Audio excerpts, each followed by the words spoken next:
जय माता की। ओम सर्वमंगल मांगल्ये शिवे सर्वार्थ साधिके शरणे त्र्यंबिके गौरी नारायणी नमोस्तुते।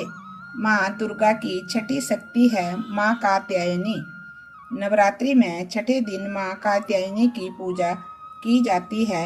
इनकी उपासना और आराधना करने से भक्तों को बड़ी ही आसानी से अर्थ, धर्म, काम और मोक्ष चारों फलों की प्राप्ति होती है। उसके रोग, शोक, संताप और भय नष्ट हो जाते हैं।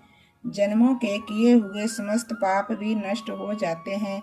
इस देवी को, माँ कात्यायनी को, नवरात्रि के छठे दिन में इनकी पूजा की जाती है।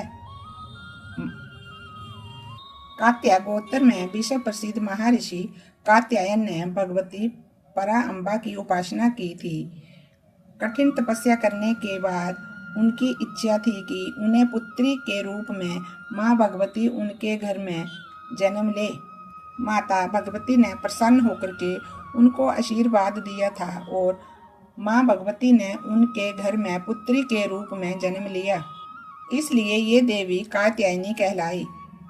इनका गुण शोध कार्य है, इसलिए ये इस वैज्ञानिक युग में कात्यायनी का महत्व सर्वाधिक हो जाता है। इनकी कृपा से ही सारे कार्य पूर्ण हो जाते हैं। ये वैद्यनाथ नामक स्थान पर प्रकट होकर के पूजी गई माँ कात्यायनी अमोघ फलदायिनी है। भगवान कृष्ण को पति के रूप में पाने के लिए ब्रज की गोपियों ने इन्हीं की पूजा की थी। ये पूजा कालिंदी यमुना के तट पर की गई थी, इसलिए ये ब्रज मंडल की अधिष्ठात्री देवी के रूप में प्रतिष्ठित है।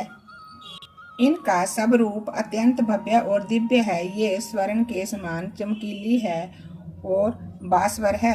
इनकी 4 भुजाएं हैं। दाईं तरफ का ऊपर वाला हाथ अभय मुद्रा में है तथा नीचे वाला हाथ वर मुद्रा में है।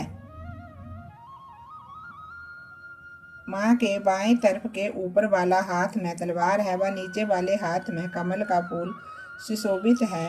इनका वाहन भी सिंह है। इनकी उपासना और आराधना करने से भक्तों को बड़ी आसानी से धर्म, अर्थ, काम और मोक्ष चारों फलों की प्राप्ति होती है।